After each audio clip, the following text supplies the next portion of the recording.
Total Screen proudly presents their official podcast, On Screen, with your hosts, Tyson Gifford and William Rohrig.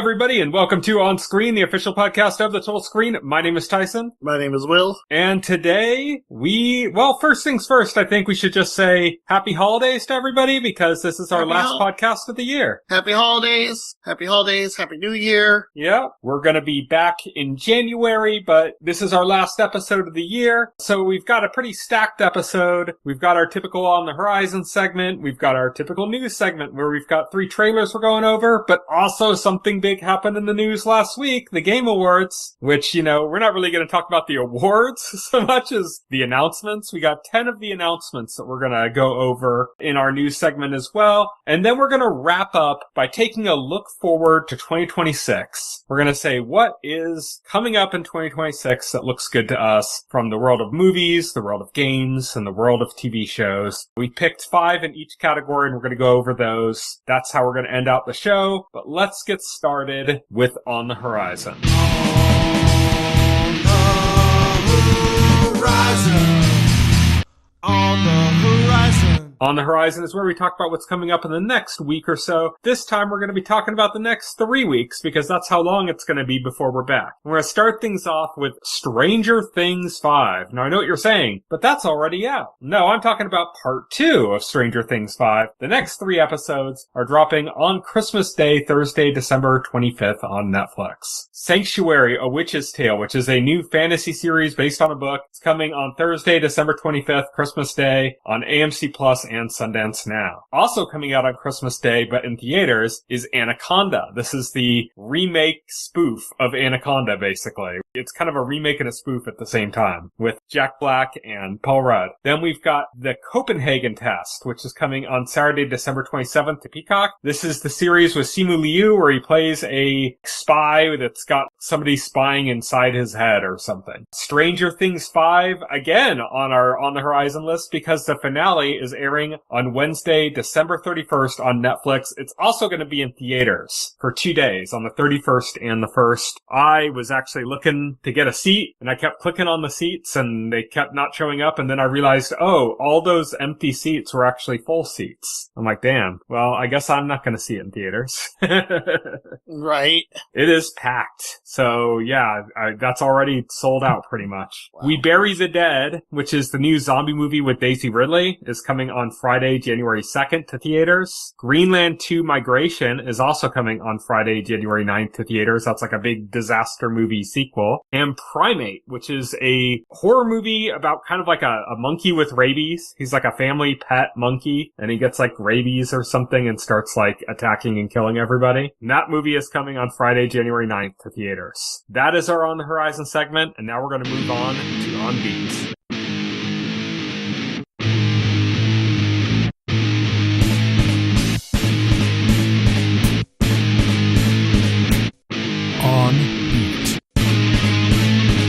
On Beat is our news segment, and we've just got trailers and announcements to go over this week, and we're going to start with our regular trailers before we move on to the Game Awards reveals. So our first regular trailer up today is Normal, which is basically Fargo meets Nobody. Yeah, looks like a lot of fun. Bob Odenkirk. I don't know what the plot is, but it's a small town. Bob Odenkirk's the sheriff, then something goes down. Some real nasty people come in, and he goes full John Rambo. Yeah. It's a small town in Minnesota, to be precise, so it's got that, like, Fargo, like, speech patterns and stuff going on. Right, yeah. There's gonna be probably a lot of you betchas. And looks like a lot of fun. Yeah. Then we've got Disclosure Day. So, right before when we were making our list of, like, movies and TV shows and games that we're excited about for the next year, there was one on the list called Disclosure, and I remember I was telling you about it, and I said, yeah, this is Steven Spielberg Spielberg's new movie. We don't know anything about it except that it's vaguely about UFOs and it's kind of like a secret. And then literally the next day, the trailer dropped for something called Disclosure Day, which is the next film from Steven Spielberg, and it's about UFOs. Yeah, so this is, again, the trailer. It's beautiful. It's vague about the details of the plot. It kind of looks like a modern Close Encounters of the Third Kind. Yes. Which Spielberg also directed. This is exciting because this isn't being produced by Spielberg. This is co-written and directed by Spielberg. He wrote the script with his longtime writing partner. I forget his name. David Knopf, maybe? I'm not sure. I think so, yeah. Who wrote the script for Jurassic Park 2. Who wrote the script. Yeah, so this is... Not Jurassic Park 2. Jurassic Park as well. Yeah, the original... yeah. Spielberg did not direct Lost World. Yeah. As much as I know. Yeah. So this is the full-on Spielberg joint. I believe this is his first, big sci-fi film since Ready Player One. Yeah. The last one. It's got a great cast, including one of Quentin Tarantino's favorites. Yeah. It looks good. It kind of has, Spielberg, obviously. Close Encounters vibes, but, a little bit more eventful, I guess. Close Encounters was very slow burn, and this feels kind of it's kind of like that, but a bit more eventful. But it really kind of has that vibe. It almost feels like it's in the same world of it, you know? Oh, yeah. Yeah, it does. It's looks like a very paranoia alien thriller, you know? Looks interesting. I mean, the main reason to be interested is just because this is a new Spielberg film. Speaking of Spielberg, Supergirl has nothing to do with Steven Spielberg. You kind of confused me there for a second. I'm gonna be honest. Yes, Supergirl. Yeah, we got the teaser for that. Looks amazing. Oh my God. I would argue the real teaser was the cameo at the end of Superman, because that sold me on this. Oh yeah. Because seeing Millie in character went a long way to selling me on this concept already. I'm glad they did that, because you can go into this with confidence that knowing her performance is going to be fantastic. Yeah, it's odd because it's DCU, which is James Gunn's baby, but this looks very Guardians, but it's not directed by James Gunn. It's not directed by James Gunn. It's not even written by James Gunn. No, but it definitely has Guardians vibes going on. James Gunn is merely the producer on this one, but yeah, there are major Guardians vibes with the thing, to the point where I saw some people criticizing it on a certain social media website that used to have a bird mascot. Did they all have icons of characters from the Snyderverse? Yeah, I don't know particularly, but I saw them complaining James Gunn only knows how to do one thing. He's just ripping off Guardians again. I'm like, this isn't James Gunn's movie. The director for this is Craig Gillespie, who did Fright Night, the 2011 remake of Fright Night. The remake. Yeah, which was pretty good, which I enjoyed. He also did I, Tonya, which I did not watch. The Tonya Harding movie with Margot Robbie, which is very good. And he did the recent Cruella live-action remake, which I've heard is really good, but I haven't seen that. Which I also did watch it.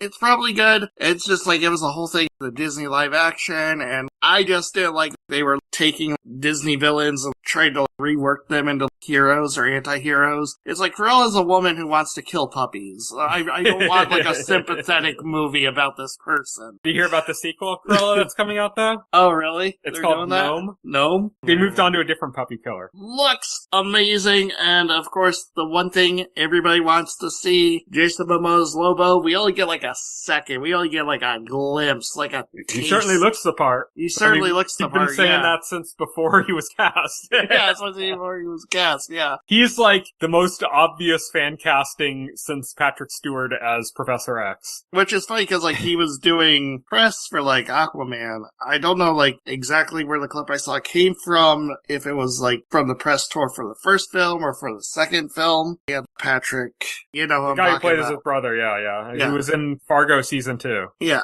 And Watchmen. But Jason Momoa was saying he went and he auditioned to be Batman. He auditioned to get the role of Batman. Didn't think he would get it. Was right about that. Went to Ben Affleck. And then he remembers Zack Snyder called him and said, we got something for you. It's not Batman. And he said, he was oh yeah, I'm going to be the villain. I'm going to be the villain in the Batman movie. Probably gonna do my thing and probably gonna just be in one movie. And he goes, Zack Snyder's like, oh, okay, so you want me to be Lobo. And he said, because I figure Lobo's the only guy who can take on Batman and Superman. I really want to be Lobo. And he recalls the answer. He goes, no, Lobo's not in this universe. You're going to be Aquaman. He's also, I talked to fish. Yeah. He was like Aquaman. He's like, I want to be Lobo. And James Gunn revealed that as soon as he was announced as the new head of the DCU, one of the first messages he got was from Momoa, and it just said, fucking Lobo. yeah, fucking Lobo. Yeah, so it's happening. It's in this movie. I can't wait to, like... Crypto's back, too. Yep, Crypto's back, because if you remember, people who watch Superman, Crypto is Supergirl's dog, not Superman's dog. That's why he's so poorly behaved. Yes, that's why he's so poorly behaved. Because it looks like she just lets him do whatever. Yeah. Supergirl is definitely one we're excited about. More on that later. Let's move on now to the Game Awards. We've got 10 games we're talking about this week. Well, kind of 11 because there's a twofer in the bunch that we're going to go over. But Game Awards happen. As far as actual awards from the Game Wards go, just, you know, I mean, the awards pretty much just assume Claire Obscura, Expedition 33 won almost everything. I'll quickly go over a couple of the awards. Like so, Donkey Kong Bonanza won the Nintendo Award. Won, Best Family Game. Mario Kart World won Best Racing Game. So Nintendo got 2 statues this year. And then Claire Obscura won, like, almost everything else. And... yeah, with, like, a few exceptions. I think there were, like, 2. I think there were, like, 2 things it was up for that it didn't win. There's a Player's Choice, which went to something. And then something else where I think it lost to Battlefield 6. Yeah, and the Player's Choice went to some, like, mobile free-to-play gotcha game. I think Best Sound Design, it lost to Battlefield 6. I think that was it. That was the one, yeah. Yeah, it wasn't much. I mean, it pretty much won everything else, so. Yes. It actually won more Game Awards than, like, any game previously. Yes. It was also nominated for more than any game previously. Yeah, which is insane. But that's not the real reason anybody watches the Game Awards, especially not me. I don't know about you, but especially not me. The real reason I watch the Game Awards, and I believe why most people watch the Game Awards, is for trailers and announcements of new games. Yes. And we've got 10 to go over, and we're going to start things off with a Switch 2 exclusive, Orbitals, which is continuing the trend of, like, multiplayer co-op only. Yeah, so apparently, like, we're seeing, like, this trend in games kicked off by, you know, games like It Takes Two. I know there were games before that, but I'm not gonna... Well, the same studio did that. I think they did that, was it that Prison Escape game or whatever? Yeah, that's what I was thinking. That was also a co-op game. And, like, that studio, like, all they do is, like, co-op only games, basically. Yeah, I think it was called, like, A Way Out. Yeah. That was, like, the first one. That kicked off, like, this trend, and I guess they got real popular. Like, the last game they did, It Takes Two, actually won Game of the Year, I think, last year, or the year before that. It was a few years ago, yeah. Yeah. And then they also had Split Fiction, which was up for awards this year. Yeah, that was just one studio. And then now we're getting all these games that are basically, I mean, what are we going to call this genre now? We're going to call them, It Takes Two likes? Yeah, I guess so, because, it's funny because, Orbitals is a co-op game, but there was also, like, another co-op game announced at this year's Game Awards, also not by the studio that does the co-op games. Yeah. Funny enough. So it's interesting. They're multiplying, that's for sure. But Orbitals is really cool because it's got this, like, 80s anime aesthetic, like 80s sci-fi, like Gunbuster style aesthetic to it, including, like, full anime cutscenes done by, like, actual animators that worked on shit like Gunbusters. Which is insane. The aesthetic is so solidly there. It just so fits. It's like sometimes when a game just nails the aesthetic, you know, and this is one of those games. It also happens to be like a multiplayer co-op only game, which kind of, you know, is both cool and like, I mainly play like single player games, but this game's interesting enough to me that I might be looking into this. I just need to find somebody to play with. So who knows? Maybe you and I are going to be playing some Orbitals. We'll have to figure that out. But yeah, it looks good. First Switch 2 exclusive. I think might be the first Switch 2 exclusive period on from a third party. Yeah, this is. I mean, the Duskbloods technically, because that's from Soft developing. Yeah, but that's not out. This will be out first, I think. Oh, yeah, okay. Yeah, but then you also have, I guess you also have, like, digital games like Fast. Oh, yeah, Fast Neo Racing. That Yeah. would definitely, like, Fast Fusion, that would definitely be the first one. But, yeah. I guess I'm wrong there, but this is like a retail game, I think, so. I was shocked that this was a Switch 2 exclusive. Like, it's, but interesting. Yeah. Interesting gift, for sure. Very cool aesthetic, very cool style, I like it. Next up, we got Your Wet Dream Came True, Will. This bowled me over. I was in tears. I could not believe it was happening. Fate of the Old Republic. Fate of the Old Republic. Coming in 2037. An actual spiritual successor to KOTOR, which I should explain, KOTOR stands for Knights of the Old Republic, which was a single-player, open-ended RPG by BioWare. Franchise, because there were two. Yeah, there were two. The first one was from BioWare, and it was on PC and Xbox. And I remember I got an Xbox specifically for that game, because when I heard about it, when I heard they were doing a Star Wars RPG, and you can choose to be either a Jedi or a Sith, you weren't like locked into just being the good guy. There was like a morality system and stuff. I thought, that is amazing. I need to play that. And then the same team that made those games went on to make Mass Effect, at least the first three games in the Mass Effect series. Yeah, which were also like amazing and like one of my favorite action RPG franchises to this day. Just incredible stories. Yet Fate of the Old Republic is not from it's not from BioWare. But it is from the lead developer of KOTOR and the lead developer of Mass Effect. This is like Kamiya making the new Okami, where he's not at Platinum anymore. Yeah. This is like a similar situation. So it's like basically the head creative of the game making a spiritual successor to the game, also in the Star Wars franchise, so still part of the overarching franchise. It's got the Star Wars IP. It's licensed by LucasArts, or Lucasfilm. There's no LucasArts anymore. Disney. Disney killed that.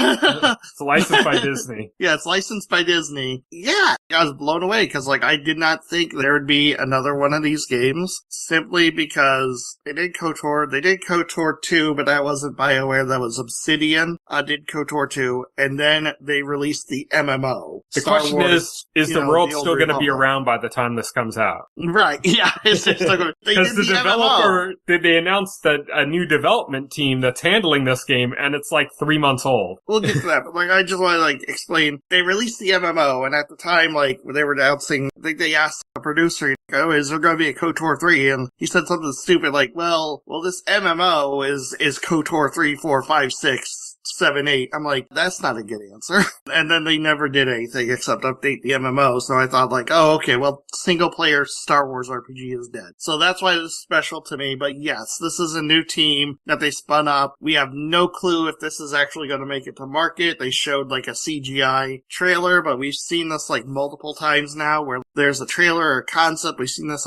at the Game Awards with Wonder Woman. Wonder Woman was announced from WB Blade, which we still haven't gotten an update on at all. We could have said Wolverine, but we got an update for that this year. Yeah, that's actually scheduled to come out next year, I believe. Yeah. That's actually pretty far along. But it was in the same camp until Summer Games Fest, I think. There was actually announced a remake of the original Knights of the Old Republic. That seems to be vaporware now. That seems to be vaporware now. So, yeah, this is exciting, but there's also, it's a long way before this makes it to market. Jason Schreier, interestingly, in Bloomberg, in 2030 is his most optimistic estimate. Then Casey Hudson went on Twitter and said, don't believe the rumors about 2030 release. We plan to get this out sooner than that. I'm not getting any younger. 2029. Yeah. December 31st, 2029. Yeah. So I'm excited, but I'm cautiously optimistic because, again, there's just an announcement in a CG trailer. Until we see gameplay footage of this thing running or whatever, it's kind of you gotta keep the expectations in check because this could easily just become vaporware. All right. So next up, we've got a twofer because they announced two games in the Tomb Raider series. One is a remake of the first game, but a remake, not like a remaster. This is ground up remake. Yeah, full on remake. Yeah. Think Final Fantasy VII remake, because they just did HD remaster of the first Tomb Raider game. Yeah. The first 3, actually. Well, actually, the first 6. Yeah. And then we got a new Tomb Raider game called Tomb Raider Catalyst. So the remake of the first game is called Tomb Raider Legacy of Atlantis, and then the new one is called Tomb Raider Catalyst. Yeah, I mean, it's a new Lara Croft. They're moving kind of away from the more like survival style Tomb Raider that they had before. But it kind of feels like somewhere between that. You could imagine that more like serious survival version of Tomb Raider is like a prequel to this. It actually is. Actually, what they're doing is they're merging everything back into one timeline. So the prequel trilogy did happen. So like they explain it. The timeline is the prequel trilogy games, and then the Amazon animated show, and then Legacy of Atlantis is set after the after the Netflix animated show. And then the Angelina Jolie movie. Yeah, and the Angelina. I don't know, like, yeah, so the anime show is canon apparently now. And Tomb Raider Catalyst is set after the last entry in the franchise they released that was not a prequel, which was Tomb Raider Underworld. Mm-hmm. So that's what, like, the that was, I timeline think, now. PlayStation 2, wasn't it, or something? That was PlayStation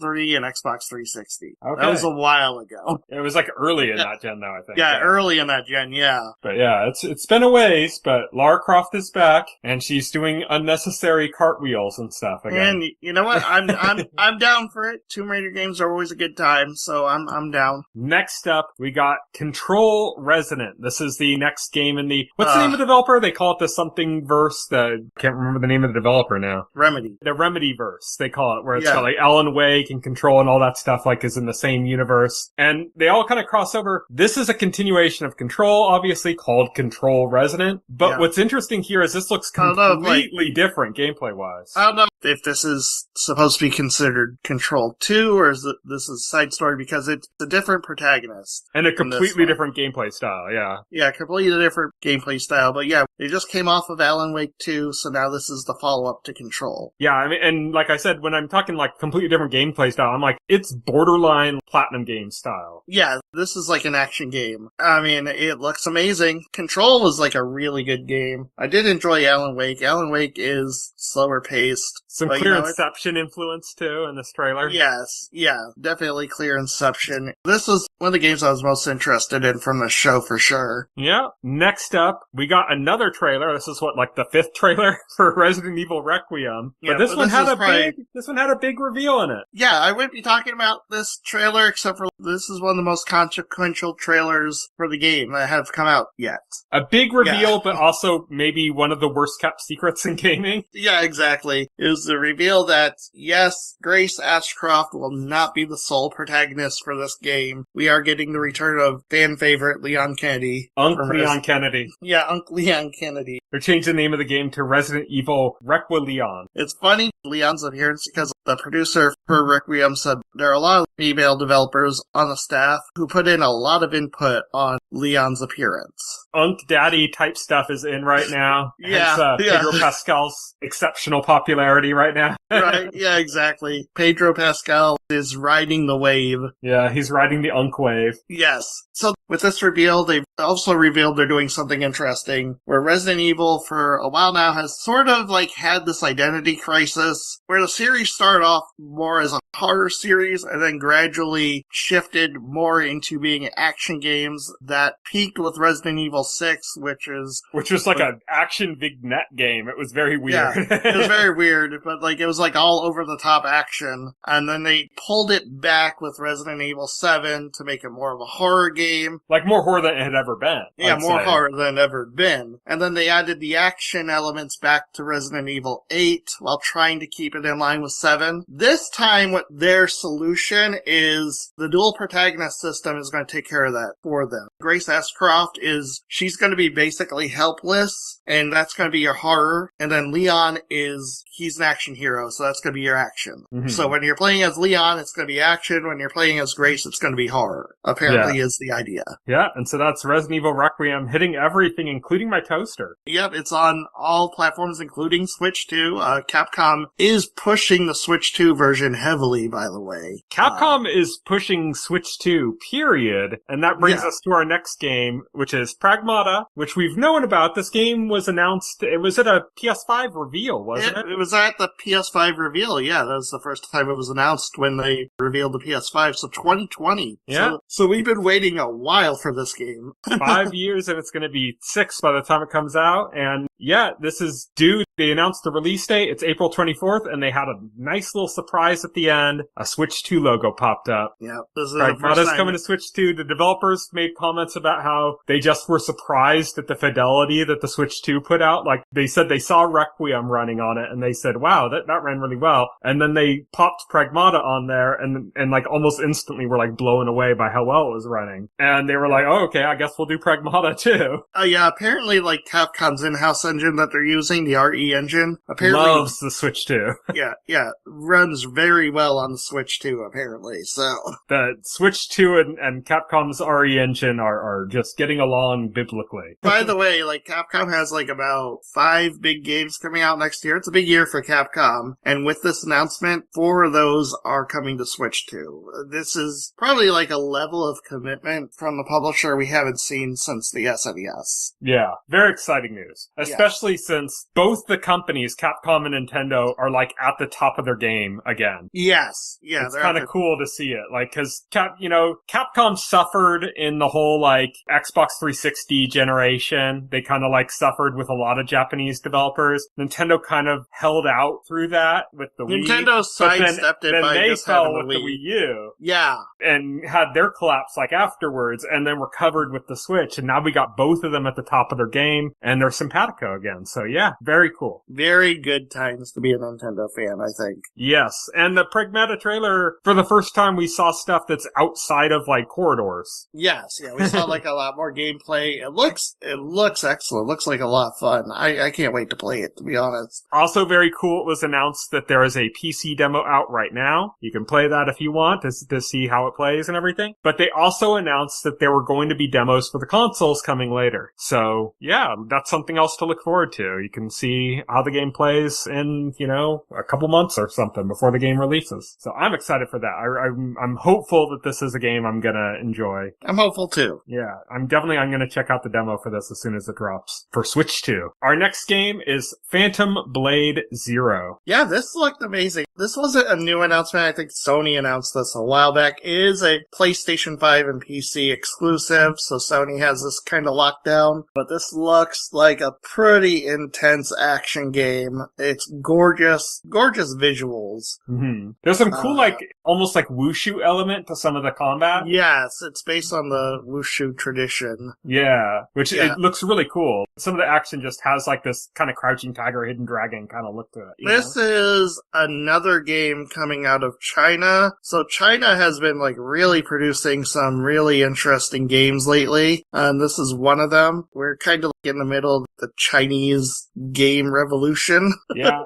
Oh, Chinese everything revolution. Yeah. There's a lot of like Chinese TV shows and Chinese like movies, and yeah, there's a lot of stuff. They had that one animated movie was like made like billions. It made something like $2 billion at the box office. Yeah, crazy. But yeah, so that is Phantom Blade Zero. Next, we got a game from the director of the Mario X Rabbids game for the Switch, David Soliani, that stars Evan Peters as a badger who's going through other game genres, including a Soulsborne game called Badgerborn. But he also goes through like a cyberpunk world. He goes through like a Last of Us world. That's what they showed. They showed those 3. So this looks like a kind of inventive platformer that's got a little bit of that kind of, I guess, Breath of the Wild, Tears of the Kingdom style where you can like have a great effect on things, almost like crafting levels of stuff, like in manipulation of the environment. And it's gonna go into like other game worlds, basically, like not specific game worlds, but kind of like parodies of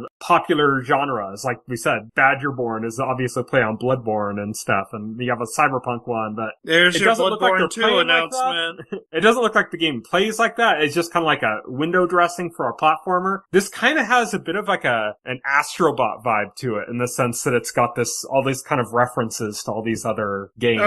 Oh yeah, like absolutely. Yeah, Yeah. Plus the beaver looks like Marty McFly with his outfit.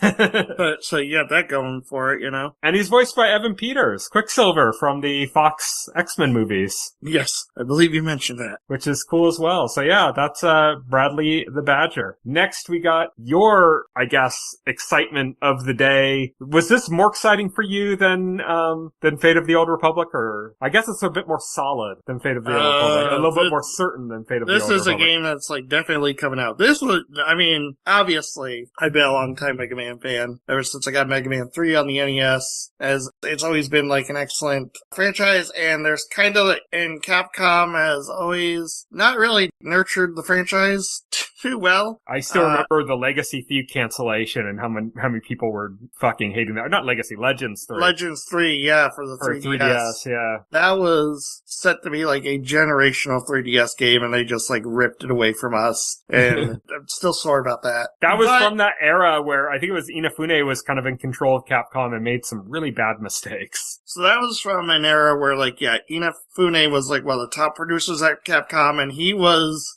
mainly in charge of Mega Man at that time because Inafune was personally like involved in the Mega Man franchise. But wasn't he like the head of all software at Capcom at that time? Like, that was around the like PS3 era? At that point, yes. Yeah. At that point, but he was making like a big push for Mega Man at the time too. And, you know, given his personal ties to the franchise, because they had that going, they had like this weird Mega Man universe or whatever game, which was supposed to be some kind of like Mario Maker style game featuring Mega Man. But this was before Mario Maker was announced. I don't know. It looked interesting. And then Inafune announced he was leaving Capcom. He was leaving Capcom and he left. And then right after he left, that was canceled. All the Mega Man projects that were in development that he announced were canceled. But then we got Mighty Number 9, so it all made up for it. Yeah. We got his spiritual successor to Mega Man. And then like 2019, we got Mega Man 11 out of the blue. A new Mega Man game came out for Switch, PlayStation 4, Xbox. Well, before that, we got 9 and 10, which were like the kind of retro, like NES style Mega Man games. Yeah, then, that was part of the big quick. That was still when Inafune was still at Capcom. Yeah, and then we got 11 was kind of like more like still side scrolling, but like more like modern approach. And this looks kind of like a continuation of that. Yeah, it looked like the same graphic style as 11, which I'm fine with. Like, I don't mind. It's interesting because they only showed a small snippet of gameplay. Mm-hmm. Kind of like to say, this is real? This exists? And they also said 2027. Yeah, 2027. Yeah, so it's interesting 2 years to me. Out, or a year and a half out, I guess. This isn't numbered. This isn't called Mega Man 12. This is called Mega Man Dual Override. And the name has to mean something. They didn't just like give it a random name. Dual Override means something. I don't know what, because they showed so little. Like, I think there's a twist. I think there's a twist that they're holding back. I saw that you bought a corkboard and a bunch of yarn. Yes. They presented it as a straightforward sequel to Mega Man 11. I don't think it's going to end up being like that. I think like that's kind of like a swerve. I think it's going to start like that, and then there's going to be some kind of twist, like maybe the perspective shifts like halfway through the level or something. And we're going to see how it connects to Pragmata. Yeah, it's going to turn into Pragmata. Yeah. Mega Man's going to take off his helmet, and it's going to be the girl cool. from Pragmata. This is kind of like Capcom is bringing back their franchises. You know, the last year they announced a new Okami. This year they announced a new Mega Man. Yeah. I'm here for it. What's going to be the next Capcom game to be revealed at the Game Awards next year? Darkstalkers. If there's any justice in the world, we'll see. Nah. Yeah. Ghost and Goblins, maybe. Ghosts and Goblins. I wouldn't mind like a new Maximo. I thought the Maximo games on PS2 were like really good. It's a shame they only ever made 2 of them. I thought like that could have been a solid ongoing franchise, but I mean... Breath of Fire, yeah. That's another thing that's never happening. Yeah, that mobile game killed that franchise. Yeah. The last game we got is Stupid Never Dies. This is from a new studio called GP Track 50 that's made up of former Capcom staff that worked on games like Devil May Cry, Resident Evil, and Dragon's Dogma. Yeah, so basically a Capcom game, just... Yeah, but this looks like Suda 51 by way of Disney Zombies. Yeah, it did. It really reminded me of that. I was thinking of the movie Warm Bodies at first, too. Yeah, The Nicholas Hoult zombie rom-com. But yeah. I was also thinking of that because the main character is a zombified teenager, but, like, he's not, like, I want to kill people and eat brains zombie. He's, like, kind of like a goofy teenager zombie. A pop punk zombie. Yeah, a pop punk zombie. But yeah, he can also, the female girl that he's, like, serenading and singing back and forth with, I think she might be a werewolf, because there was a scene where it showed, like, a werewolf fighting in the game. Oh, might be, yeah. So I think they might be doing, like, the kind of Romeo and Juliet thing, but it's, like, zombies and werewolves, or I don't know. Yeah, I don't know. And also, like, he's fighting a bunch of monsters. It's an action game. It's very stylish. The action looks to be on point. It really looks, you can tell, like, they're a staff from Devil May Cry on this. It looks good. I don't know, like, I'll play it for sure. Yeah, I'll have to give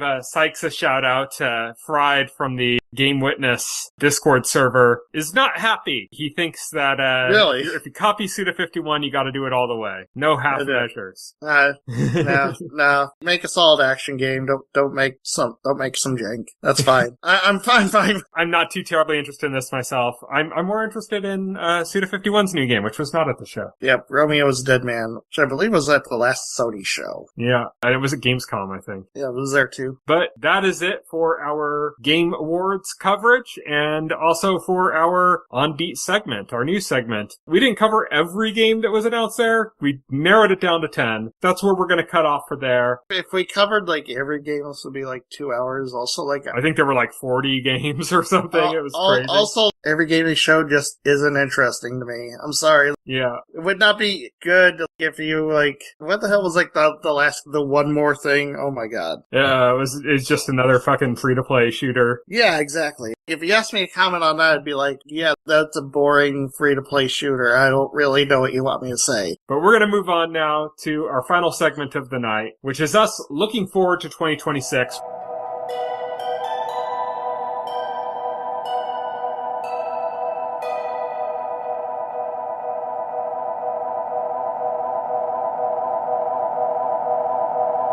We're going to be talking about 5 films, 5 games, and 5 TV shows that we're interested in. We're actually kind of cheating a little bit because we're grouping some together into categories as well, just because otherwise it would be very one-dimensional, some of the stuff we'd be covering. So we kind of group some of those into categories just so we can get a little bit more variety in our options here. We're going to start out with films. And to start off with, we have a little grouping, like we said. We're doing comic book films. And these are all like Marvel and DC movies. First up, we've got Supergirl. We just got our first trailer for it. Yep, we talked about that. So psyched for this. Been excited since the Superman movie. The cameo in Superman sold this movie for me. Oh yeah, this is like my most hyped film of 2026. I mean, obviously barring Doomsday. Doomsday could easily like overtake that. But I mean, we haven't seen a trailer for that yet. But so far for me, like, it's Supergirl. Obviously, it's hard because I want to say Supergirl, but also the new Spider-Man's coming out this year, the new Avengers, but we haven't seen anything from those yet. So yeah. It's like, it's tough. It's going to be a great year for superhero films. Speaking of, our next one is Spider-Man Brand New Day, which you'd mentioned. This is the one being done by Destin Daniel Cretton, who did Shang-Chi. I'm really excited about him directing this. I think he's like a great choice. I think Shang-Chi is one of the more underappreciated MCU movies. It's probably the best Phase 4 movie from the MCU. I'm super excited for him to be doing Spider-Man and for it to be kind of like a new chapter, but with the same actor playing the same character. It's like a new chapter in his life. And this has like an interesting cast lineup. Michael Mando is returning as Scorpion. Yes. They teased him as Scorpion at the end of the first Spider-Man MCU Spider-Man movie, and I wish he was returning as Nacho, though. Yeah, as Nacho Vargas back from the dead. Also, in addition to Scorpion, we got some other. Sadie Sink is in a mystery role, which nobody they haven't hinted at. For anybody who doesn't know, Sadie Sink is Max from Stranger Things. Yes. She's going to be a mystery role. We don't know who she's playing. There's a lot of speculation. Not going to go into that. And then we got Mark Ruffalo, who, I mean, you can guess who Mark Ruffalo is. Another mystery role. Yeah, it's a mystery to everyone. Yeah. Who could Mark Ruffalo be playing in an MCU movie? He could be playing anybody. He could be Emma Frost. Totally. Yeah, totally. Yeah. There's also, just like with the last Spider-Man movies, there's like multiverse shenanigan rumors. We don't know how much of that's I didn't get true. the last exciting cast member of this, John Bernthal. Yeah, reprising as the Punisher. So the Punisher is going to be in a Spider-Man movie, which is surprising to me. Didn't think they would. They so rarely bring the TV stuff into the movies. Yeah, they so rarely. Yeah, and from all the TV characters, they could pick the Punisher is like the last one I expected them to do. Yeah, Spider-Man movie, but the hard R Marvel character. Yeah, yeah, the hard R Marvel character. Yeah, so it's gonna be cool. So we got the Hulk and the Punisher in this. Yeah, and Punisher's got a special coming up, I think, next year as well. So yeah, again, details of the plot are under wraps. We don't know what's happening or why these characters are in this movie. We gotta see that trailer, man. I have to see that trailer. Speaking of trailers, we gotta see. And this one, there were rumors that it was gonna come out like this week, and it didn't end up coming out in time for the podcast. There was a leaked trailer, but I think it's fake. I think it looks like it's AI or something. I don't want to describe it in case it's real. So apparently, the backstory behind this, apparently Marvel is doing... Well, first let's just say what movie. It's Avengers Doomsday. Yes, I was about to say that. Marvel is doing 4 teasers for Avengers Doomsday, and they're putting them in front of the new Avatar movie on a weekly basis. So apparently the idea is you're going to go see Avatar 4 times in 4 weeks just to see all these teasers, which I don't think like anybody is doing. That sounds insane. Go see Avatar because you want to see Avatar, not just because you want to see and literally I watched or do what I'm gonna do and don't watch Avatar. And literally I saw the leak, and if it's real, it's literally it's not even a minute long. So if that's real and these things are not even a minute's worth of fucking footage, don't go to Avatar for that, please. They will end up on the internet eventually. But of course, Avengers Doomsday is going to make this. It's the first Avengers since 2019's Endgame. Robert Downey Jr. is back, his first time since Endgame. This time playing a completely different character, Victor Von Doom. Yep, Doom. And it's bringing together a bunch of stuff again. Bring together all the usual suspects. You got the Avengers, you got the Thunderbolts, almost all the familiar MCU players. But then we also got the cast from the Fox X-Men movies involved in this too. So that's another interesting thing. As well as the Fantastic Four, who just debuted. Yep. So it's kind of it's going to be a multi-team movie. It sounds like it's going to be absolutely insane. Also, Russo brothers, who did Endgame and Infinity War, so... Yep, they're coming back. It's clear that Marvel wants a spectacle as big as Infinity War, as big as Endgame. They want that spectacle, and so this is supposed to deliver that. Yep. And then lastly for this category, for the comic book category, because we're all counting this all as one movie here, is Clayface. Yep, Clayface. This is interesting. This is a DCU movie. This is actually set in the DCU. James Gunn confirmed. Centered on the Batman villain Clayface, and this is going to be a horror movie. This is a script from Flanagan. Yeah, Mike Flanagan. I think at one point was Stephen King's favorite adapter. But at one point, I think was attached to direct, but he's no longer directing. It got a new director. I mean, this is already filming. I believe production may have already wrapped on this by the time this podcast. I think there was on-set photos before Superman came out. Yeah. So production on this, I think, has wrapped. So this should be coming out soon. Yeah, but this is going to be I think this is coming out later in the year. So this might be the third movie coming out from the DCU. Yeah. But yeah, this is a horror movie set on Clayface. Clayface is a really good villain for a horror movie, considering he can shapeshift. He's got those abilities. He's really creepy. Mm-hmm. So should be fun. So now that we've gotten that one movie out of the way, the comic book movie, we're moving on to our second movie, which is Send Help, which is the next movie from Sam Raimi.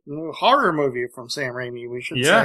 This isn't one of his feel-good movies. This is interesting. I was hoping it was this For Love of the Game Part 2. Yeah, this is interesting because this is starring Rachel McAdams, who is fantastic, and Dylan O'Brien, apparently, and they get stranded together on this island. He's her boss. Plays sort of an introverted... Abused, you could say, assistant. Yeah, assistant to Dylan O'Brien's tech bro, abusive CEO. Mm-hmm. And so, when they get stranded on this island, the tables get turned, and he's injured, and he's trying to figure out what's happening, and she's gone all into, full survival mode. Yeah, she's gone feral. Yeah, she's gone feral. It looks like she's going to torture him the whole time they're there. Yeah. It's kind of like Misery meets Castaway say, Yes, yes. I don't know, Wolf of Wall Street? I don't, I don't know, yeah. Yeah, just meets Wolf of Wall Street, meets Wicked, meets The Vow, meets Mean Girls. Yeah. Meets Nosferatu, yeah. It's all there. I'm just excited for Sam Raimi. He's my favorite director, so I'm excited to see him again. He had a spot where he had made something a long time, then he did Multiverse of Madness, and now he's got his next original movie, and I'm really excited for it. Next up, we've got the Super Mario Galaxy movie. Now, I don't know if you know this, Will, but you and I are a bit of Nintendo fanboys. What? Yeah. Really? Apparently we are. Oh, man. You would have never guessed by what we talk about. I was trying not to be one. You're trying to be a Sony bot instead? Yeah, I was trying to be a pony. Yeah. Oh, well. Super Mario Galaxy movie, we got the first trailer for that in a Nintendo Direct recently. I mean, I don't know. It looks amazing.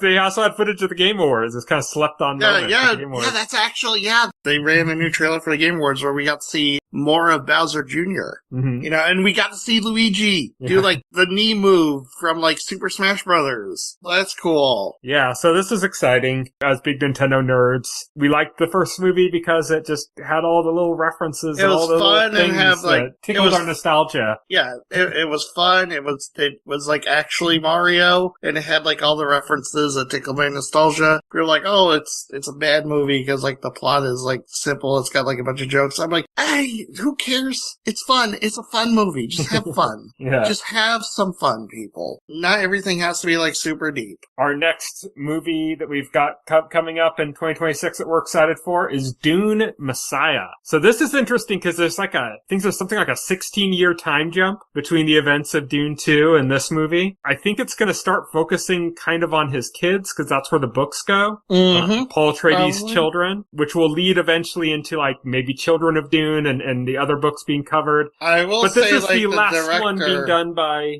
Denis Villeneuve, so. Yeah, he said this is it. So he's not doing those other books. Yeah. I think the plan is that they're still going to adapt the other books, but he's not going to direct them. Right. He's just and just because like and it's just basically he has no interest in the other novels. He doesn't want to do it. That's fair enough to him. This kind of completes the Paul Atreides part of the story of Dune, though. Yes.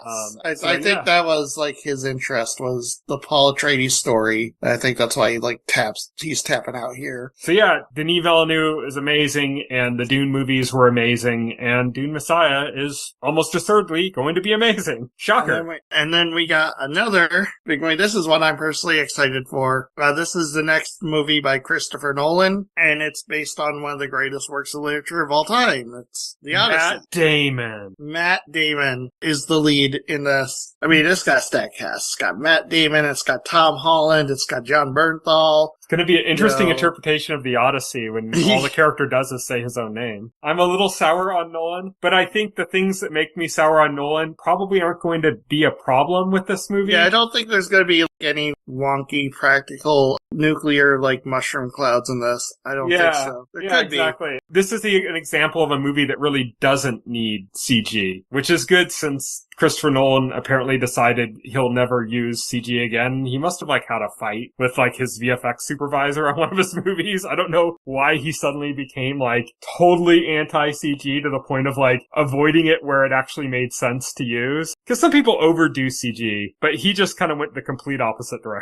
It's kind of practical effects forever. Yeah. Yeah. Even when it makes no sense and doesn't look right, Right, yeah. But I don't think that's going to be an issue with The Odyssey. I think The Odyssey is a perfectly doable movie in a fully practical environment. So I think this will end up being a really good Christopher Nolan movie. Oh, yeah. Still haven't had a full release trailer. The only trailer was, there is a teaser for it, but it's only in theaters. They never released it online. Entertainment Weekly does have an article up in their 2026 preview, which has a lot of shots from the movie, including a shot of Matt Damon. We get a shot of Robert Pattinson. Matt Damon got ripped. Yeah, Matt Damon got ripped for this movie. So that's The Odyssey. Still, a lot of it's still in mystery. We're gonna have to see kind of exactly how he's going to, like, how fantastical he's going with it, because the book obviously just goes full on into, like, the mythology aspect. There's mythological creatures and stuff around in it. I don't know, that seems a little out of place for Nolan. I think he might be taking a more, like, realistic approach to it. Nolan hasn't, sure. Christopher Nolan hasn't, like, really done fantasy. Yeah. Like, even he's done, like, sci-fi and stuff. He's done, like, sci-fi, yeah, but his stuff tends to be more grounded in the real. Yeah. Like, even his Batman movies, he shied away from doing, like, the more fantastical villains or elements of that universe, you know? Yeah, like, I don't think we're gonna see a Cyclops. Yeah. You know? Right. But who knows? Yeah. We'll see a really wonky practical Cyclops. Well, I really want to see more of what this movie is gonna be, but it'll probably be good. It's always good to have some swords and sandals movies. Yeah, as long as they're well done, which this should be. Yep. Now we're gonna be moving on from film, and we're gonna be talking about the 5 games we're looking forward to. We're gonna start things off with one we've already mentioned here, which is Marvel's Wolverine. Yep. This is starring Spartacus. Yeah, starring Spartacus, which is actually like a perfect choice. Yep. For Wolverine. This is going to be like an action brawler. This is like very visceral and bloody too. Wolverine is like, he's going full Wolverine, you know, they're not holding back. You know, they're not holding back the M rating on this game. Yeah, this isn't a PG-13 Wolverine. Yeah, exactly. This is the hard R Wolverine, yeah. Yeah, this was one of the ones that looked like it might be vaporware, and then they suddenly released like an actual real non-just CG clip trailer that was doing all sorts of interesting stuff with blood too, which is cool. Like there's a new blood system that they developed for this game that just looks really interesting. Like it's the most interesting portrayal of blood in a video game I think I've ever seen. Right. Oh yeah. It just gets into places like it should, like blood should. So that's going to be exciting to see,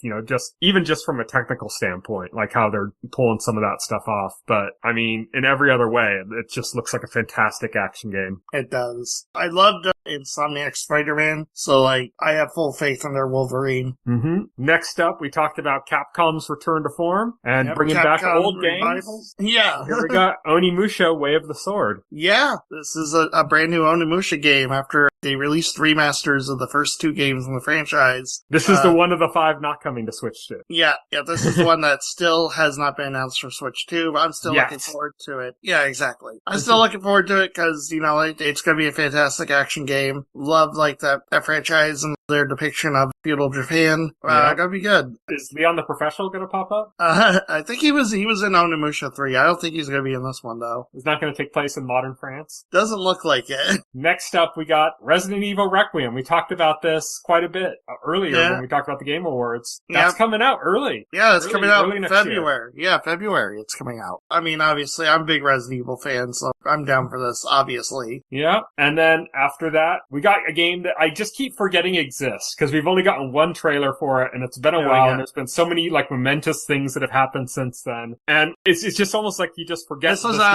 announced at the end of, like, the last Nintendo Direct, right? The last full Nintendo Direct, yeah. Yeah, back in September, yeah. And this is Fire Emblem Fortune's Weave. This was their one more thing game for that show. Which is interesting. This is the Switch 2's Fire Emblem. This is interesting because it doesn't even feel like that long since the last Fire Emblem game came out. Like Engage came out, I think 2022. Yeah. Fire Emblem Engage came out. And since then there's been speculation rumors that they were doing one more Fire Emblem for Switch that was going to be a remake of an older Fire Emblem game. That doesn't look like that's happening. They're going into the next full sequel. Yeah. Oh, and this is interesting because they kind of did the split with Fire Emblem. When Engage came out, it was like, okay, we just had like this kind of more grounded version of Fire Emblem, very like character focused, very like story focused, had almost like a Persona style like calendar system going on it. And it was really kind of focused in on that element of Fire Emblem. And that kind of became that focus. And Engage kind of threw all that out and kind of went to this more like anime-ish, traditional kind of Fire Emblem experience. Yeah, it went back to like it was a back to basics Fire Emblem game. Yeah, and then this looks like it's back to Three Houses style. Yeah. I mean, it looks like a direct sequel to Three Houses, actually. Like, there's continuing characters and stuff. I wondered, like, Three Houses was one of the most successful games in the franchise when it came out. Yeah. So I'm So, excited for this. yeah. I fall more into the Three Houses camp of Fire Emblem fans, so I'm really excited. Were you a Fire Emblem fan before Three Houses? No, I always wanted to get in, and I never had a clear opportunity. I remember very clearly I wanted to get the one that came out on GameCube, because I'm not a portable player. That's so true. A lot of them are gone for me for that. But I wanted to get the one on GameCube, and I remember I just didn't have any money. And then by the time I had some money, and I was like, okay, now I want to get the game. Where is it? It was like $100. Yeah, you can't find it. Nintendo printed like 10 copies of that game. I swear to God. They put 10 copies of that out in the world and then said, if you don't buy it on release day, good luck. Same thing, exact thing happened with the Wii game, which was a direct continuation of the GameCube one. Yeah. Same thing happened. I just happened to have like a very tight time of money-wise when it came out. And then once I got my money together, it was like $200. Which, the funny thing is, that was still when Nintendo was trying to make Fire Emblem a thing in the United States. And it's funny because Awakening on the 3DS is when Fire Emblem blew up and became more mainstream. Yeah, and that's kind of carried it on, and then Three Houses came out and just blew it completely out of the water. Yes. And just turned it into like a major franchise for Nintendo for like the first time, so that was crazy. Because, I mean, before that, most people thought of Fire Emblem as that game that we get some Smash characters from. Yeah, exactly. So yeah, Fortune's Weave, I'm super excited for that. I keep forgetting it exists though. It's like every so often something pops up and I'm reminded it exists and I get excited again. Because we saw the one trailer and nobody's mentioned it ever since. Yeah. And then lastly, we can't talk about the most anticipated games coming out next year without talking about this game. Of course, we're talking about a little game set in Florida. We're talking about Pragmata. That's definitely set in Florida. I think that's actually set on the moon. I think Pragmata also has a $2 billion budget. Yeah, definitely does. Capcom is definitely taking a bath on this. So yeah, there's a key missing game coming out in 2026 that we're not mentioning here. We're just not that into GTA. Okay, it's GTA 6. I mean, I'm probably gonna play it, but they want this to be 5 games we're looking forward to, and I honestly, like, these 5 games I'm personally more excited about than GTA 6, but I mean, if we're gonna add a 6th game, then sure. I'm more of a Saints Row guy. Like, I like the kind of more ridiculous sandbox style games where it's just like really just stupid and fun. So I'm not into GTA at all. So it didn't make our list. If it made your list, then good for you. It's coming out next year. It's going to be the biggest selling game of all time, probably. That doesn't mean that we have to like it or love it, you know? Doesn't mean it has to make our top 5. Everybody has different tastes. It's okay. Yeah. It's all good. So our 5th game is actually Pragmata, which again we talked about because it had the Game Award reveal. This is exciting for me because it got announced for the Switch 2, which means I can play it since I don't have like a PS5 or anything. I mean, I could have gotten it on PC, but I never play on PC. So I'm super psyched for this. It looks great. I'm so excited. Can't believe we're getting this fully 3D Mega Man game. Yeah, I can't believe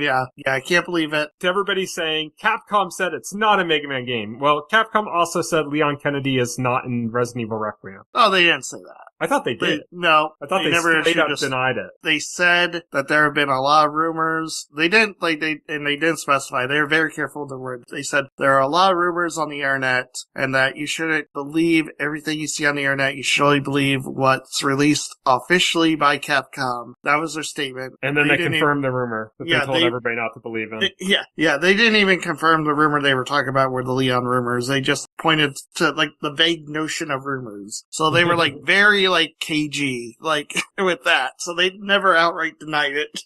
Well, but anyways, Pragmata, the next Mega Man game, looks really cool. I'm super excited for it. Maybe this is just not my type of game. I'm not sure. It looks really good to me, but it looks really good. It's got a demo coming out, and I'm gonna play that and see. But I got a secret, because I was a Nintendo fanboy, but I'm also a Capcom fanboy, so I'm kind of biased here. Mm-hmm. Well, I mean, God. I wouldn't have guessed with 3 of our 5 games being from Capcom. Capcom. Right, yeah. Of course, this is a good time to point out, there might be things that we like way, way more than the 5 things of each category that we're talking about here. But a lot of that stuff we don't know about yet, or we just know so little about that we can't really get all hyped over. Like, there's going to be several big Nintendo games coming out next year. We just don't know what they are yet. So yeah, exactly. We can't say, oh, I'm super excited for unknown Nintendo game number 463. You could just make one up. I'm super excited for Super Mario Odyssey 2. I'm super excited for Super Pikmin Brothers. Super Pikmin Brothers, yeah. We can't say we're excited for a game until, like, it's announced. And obviously, there are big, huge, major games that have yet to be announced, but that's the beauty of it, because if they announced everything now, we'd have nothing to look forward to. Mm-hmm. So this list is subject to change as more games are announced. Yep. Next up, we're moving on to TV shows. So, like with the movies, we're grouping together. Our first category, it's not just going to be one movie or one show, it's going to be a bunch of shows. But they're all It's going to be Marvel, baby. Shows. Yeah. It's going to be Marvel. So first up, we have Wonder Man, which I think you're not too excited about. I am, though. I think Wonder Man's going to be subversive. I think there's something in there that's going to surprise us. I hope you're right. I hope it's special. Based on the cast, like who they have involved in this, who they've got signed on for this, they got people that could have very well have been in Marvel features, and they put them in this. And also, this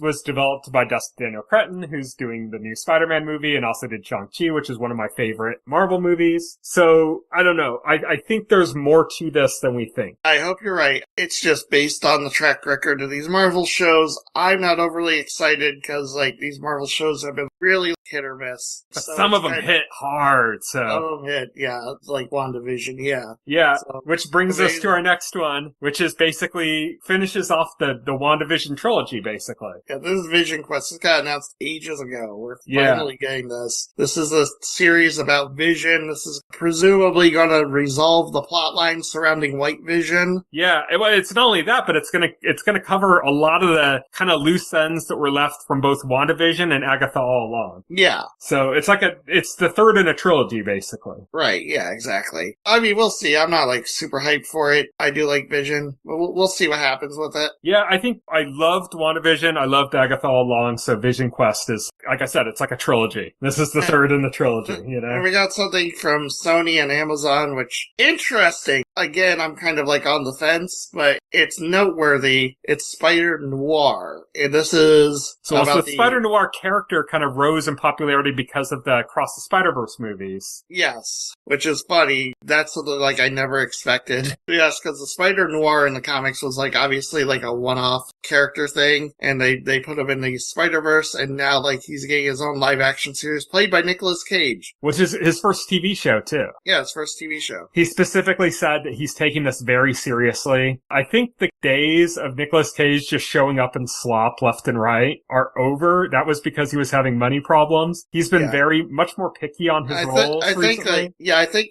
now he's doing the stuff he wants to do. Yeah, and he's excited about Spider-Noir. He said he was, I think it was Breaking Bad was the thing that convinced him that TV was like an amazing medium that he could really work in, and that inspired him to sign on for Spider-Noir. So that makes me go, okay, what are they doing with this? Yeah, that's true. I'm interested in it. I'm not fully sold on it, but it is an interesting. I mean, it's Nicolas Cage. Yeah, Nicolas Cage. And Nicolas Cage finally gets to play a big superhero. He was almost Superman back in the day. Yeah, you know? Yeah. That would have been his first time playing a superhero. Yes. He's never been in any other superhero movie. No, he was in Kick-Ass. If you count Kick-Ass. But he hasn't been in any others. Definitely not ones with motorcycles and flaming skulls. Yeah, that never happened. But yeah, Nicolas Cage, Spider-Noir, I'm intrigued, I could say. More than like super hyped and excited, I'm like deeply intrigued, I guess is the right way to put it for that. But we're a little bit looser with this because it's a category. We're covering like all the Marvel stuff basically, so we can be a little bit looser with it. Next up, we've got some tried and true returns, some season 2s of Marvel shows that did hit. So these are actually my favorite Marvel shows. You talked about hit or miss on the Marvel shows. Well, these two hit. These were hits for me. Definitely for me. Daredevil Born Again, which I'm going to be honest, I didn't enjoy the first season as much as, like, say, season 3 of the Netflix Daredevil, but it was still very very solid, but also like season 1 of Born Again was carrying like baggage from like a failed version of Born Again. Like there was some vestigial stuff because they couldn't like just redo everything. Season 1 of Daredevil Born Again is like Metroid Prime 4. There's a lot of good there, but it's coming from like a troubled, rocky situation. But it makes you really excited for Metroid Prime 5, or it makes you really excited for Daredevil Born Again Season 2. Yeah, Season 2 is not going to be burdened with that, so I'm very interested to see how Season 2 performs. And I think they have like an interesting setup for Season 2 at the end. So I'm excited. And they're embracing the hard R. Yeah, they're embracing the hard R. And then X-Men 97 is, well, Season 1 of X-Men 97 was a fantastic. They brought it back and they did an amazing job with it. I thought like it was... There is some reason to be concerned with this one though, because the writer of the Season 1 is gone. He got fired kind of unceremoniously. So there's a little reason to have concern here. It's kind of like the opposite of Daredevil Born Again, where it's like Season 1 was okay, but Season 2 looks really great, you know? Well, it's like with X-Men 97, Season 1 was really great, and Season 2's like, we don't know how that's gonna turn out.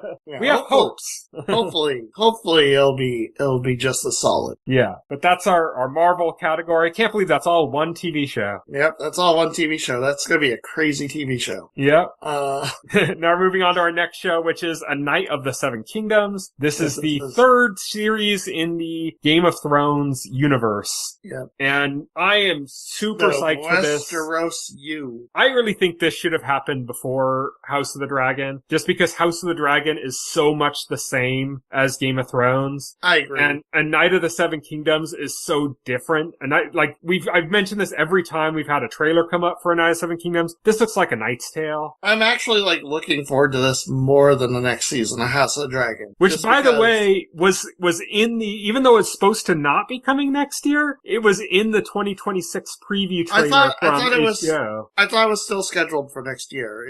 I guess it is, but I wasn't seeing it in anything when I was looking at It's just A Knight of the Seven Kingdoms was supposed to be out this year, but got bumped to early next year. That could be it. But yeah, I mean, you could say we're excited for both of them, but A Knight of the Seven Kingdoms in particular, I think I'm more excited for, just because it's different. Yeah. It's a palate cleanser. Yeah, exactly. It's set in the same world, but it's a different perspective and like and a bit of a different tone to it. Yeah, I'm more excited for that, to be honest. Yeah. Then we got something that we just got the first footage for, like about 10 seconds of, and that's Lanterns. Yep, this is going to be the first TV series for DC. Well, no, Peacemaker Season 2. But this is, aside from Peacemaker, this is going to be like... Well, and Creature Commandos. Yeah, that's true, but that was animated. Yeah, but it's still considered part of the DCU. It is, but this is going to be like the first big live-action DCU project. This is actually coming to us from Damon Lindelof. Of Lost. Who is the showrunner of this. We've talked about Lost so much between this podcast and our old podcast. Every time an actor that was in Lost comes up, we reference Lost. You can tell we're a bit of Lost fanboys here. I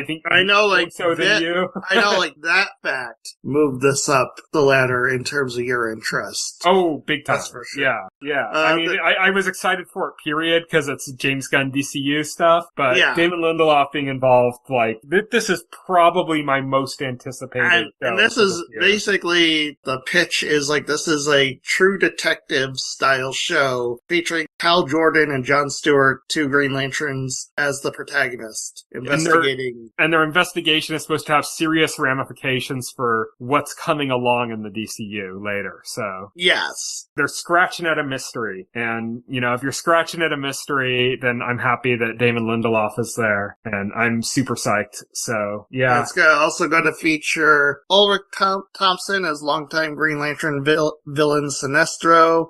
Nathan Fillion's Guy Gardner is going to be in this. He's reprising as Guy Gardner? Yep. This will make the third DCU project with Guy Gardner in it. Guy Gardner in it, yeah. I think Nathan Fillion said he's dropped more F-bombs and lanterns than in his entire career. Well, as a nice boy Canadian actor, that might not be too hard to understand. Right. I mean, it's not like Samuel L. Jackson said that, you know? Right, oh, yeah. Samuel L. Jackson says that about, like, anything that I would be like, wow, okay. Sure. You know, he doesn't hold the record, though. No. You know who holds the record? Who does? Jonah Hill. Oh, really? Yeah, Jonah Hill. I think it's the record is specifically for the word motherfucker. Oh, okay. That's funny. Yeah. But yeah, looking forward to that. The next one last year, kind of like gimmies. Invincible. The next season of Invincible's coming out next year. It's been a highly enjoyable show on Amazon. I don't really have much to say about it, except, looking forward to more of that. We see our primary antagonist this season. Yes. The head of the Milton Empire, played by Lee Pace. And he's going to be the primary antagonist through the rest of the series. Yep, and it's Lee Pace. Yeah. It's Lee Pace, yeah. Lee Pace is good at playing antagonists, that's for sure. Lee Pace is just blowing up right now, so it's cool. Oh yeah, Foundation, he plays like a real asshole in that. He's in Foundation, he was just in the remake of The Running Man. Yeah. He's also in Guardians of the Galaxy, the main villain in the first Guardians movie. So yeah. He's good at playing villains. Yep. So that's going to be exciting. Invincible's always a fun time. And then we've got the final season of The Boys. Yep. Talk about skeptical. I have a love-hate relationship with The Boys. I do too. The Boys is like a really uneven show because it has like these moments where it's super hype, it's super awesome, and you're cheering, and then it's got like a bunch of a lot of treading water, a lot of treading water, not moving, and then like a lot of stuff that's kind of like, why are they doing this? So it's kind of the show where you're like, but this is the final season, so there is some expectation that treading water won't necessarily be a thing. Yes, they're going to be moving. I'm excited for this because they can't tread water now. They can't like try to hold the status quo. This is the final season. This is for blowing up the status quo. This is everything should be on the table. Yeah, anything can go. Yeah, anything can happen. Yeah, anything can happen. And I truly hope that they do that and they stick the landing with this because it's fine. If they do that, like I will walk away and say, this is a B tier series. If they don't, if it's bad, then it's probably going to be like a C or D tier series depending on how they end this. Yeah. So I have high hopes, but also concerns. Yes, same. Yeah. I'm with you. The trailer looked good, but I mean, the trailers like always look good. I don't know. Yeah. They do a good job cutting the trailers for The Boys and Gen V. Also, a thing I am personally excited about is like, this is going to be like a Supernatural reunion because, we've had Jensen Ackles on the show as Soldier Boy. He is returning this season as Soldier Boy, but now Jared Padalecki is joining the show for the first time. So we got the Winchester brothers back together. Not only that, but you also have Robert Singer from Supernatural, who plays Robert Singer in The Boys. In The Boys, yeah. So he's in this. I don't know, if his character is going to, end up with Jared and Jensen, but we'll see. As far as if he does, I hope he calls them idiots. Yes, I hope so too. Yeah, it's gotta happen. Yeah. And I'm expecting a cameo from Castiel. Oh, I think a Castiel cameo. I think Misha Collins actually is going to show up in this. Yeah, that would be great. They need all four of them to show up at one time and then just look at each other kind of strangely, like what are you guys doing here? yeah, I vaguely recognize you. Yeah. But yeah, so that's our anticipated movies, shows, and games, everything for 2026. Of course, like I said, there's going to be a lot of stuff that we just don't even know about yet, or that we don't know that much about, and we'll find out other details that make us much more excited. If we looked at this list at the end of the year, next year, this might be a completely different list. There might not be a single entry that's the same, we just don't know. But right now, this is what we're looking forward to in 2026, and we did that right now because this is our last podcast episode in 2025. When we come back next week, we are going to be doing our Best of 2025 awards because unlike some other channels and other sources, we do our Best of the Year stuff in the next year so that we can cover everything that came out in that year. We don't go it's only eligible for Best of 2025 if it came out before December. What the fuck is that shit? No, we cover the full year. And we're going to make our picks in various categories. We're going to give out our astonishingly detailed awards that you guys don't get to see because it's only an audio podcast. But trust me, they're all made out of platinum and diamond. It's crazy, the amount of production value we put into these statues. You just wouldn't believe it. But that's going to be our topic when we come back in 3 weeks in January. So stay tuned for that. Until then, thank you everybody for listening. You can follow me on Twitter and Blue Sky. I'm at Tyson Gifford. You can follow Will on those platforms. He is at Voxel Hero. You can check out our website, The Toll totalscreen.blogspot.com. Still don't have the Totalscreen website back, unfortunately. But you can go to the Blogspot site. It's the same site. It just doesn't